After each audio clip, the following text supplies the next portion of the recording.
ഒരു കുട്ടി വീട്ടിലെത്തിയിട്ട് അമ്മയോട് ചോദിക്കുക, അമ്മേ ഒന്നോ വലുത് രണ്ടോ വലുത്? മാഷ് പറയാ ഒന്നിനേക്കാൾ വലുത് രണ്ടാണെന്ന്. ഒന്നിനേക്കാൾ വലുത് രണ്ടാണെന്ന്. ആ അതല്ലേ മാഷ് പറഞ്ഞല്ലേ ശരി.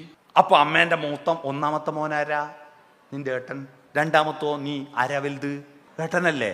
അപ്പൊ വീട്ടിലെത്തുമ്പോ ഒന്നാ വലുത്, സ്കൂളെത്തുമ്പോ രണ്ടാ വലുത്. അതെന്ത് കണക്കാമേ? അത് ചോദിച്ച കുട്ടിക്ക് ഒരു അവാർഡ് കൊടുക്കണ്ടേ? വീട്ടിലെത്തുമ്പോ ഒന്നാ വലുത്, സ്കൂളിലെത്തുമ്പോ രണ്ടാ വലുത്. അതെന്താ അത്?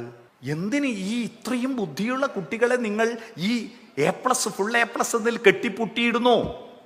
എന്തൊക്കെ പറയാനുണ്ട്, എന്തൊക്കെ ചോദിക്കാനുണ്ട് കുട്ടികൾക്ക്. അവൻ്റെ ബുദ്ധി മനസ്സാ വളർത്തേണ്ടത്. അതിൻ്റെ സാഹചര്യം കുടുംബത്തിൽ ഉണ്ടാക്കിയെടുക്കണം. ശരീരം മൃഗത്തിൻ്റെതാ. നമുക്കും മൃഗത്തിനും ശരീരഘടനയിൽ വ്യത്യാസമുണ്ടോ? മൃഗത്തിനും 2 കണ്ണ്, നമുക്കും 2 കണ്ണ്. മൃഗത്തിനും 2 കാത്, നമുക്കും 2 ചെവി.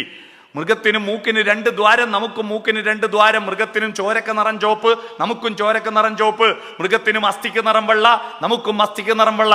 മൃഗങ്ങൾ ശ്വസിക്കുന്ന ഓക്സിജൻ, നമ്മൾ ശ്വസിക്കുന്ന ഓക്സിജൻ. മൃഗങ്ങൾ പുറത്തേക്ക് വിടുന്ന കാർബൺ ഡൈ ഓക്സൈഡ്, നമ്മൾ പുറത്തേക്ക് വിടുന്ന കാർബൺ ഡൈ ഓക്സൈഡ്. എന്താ വ്യത്യാസം?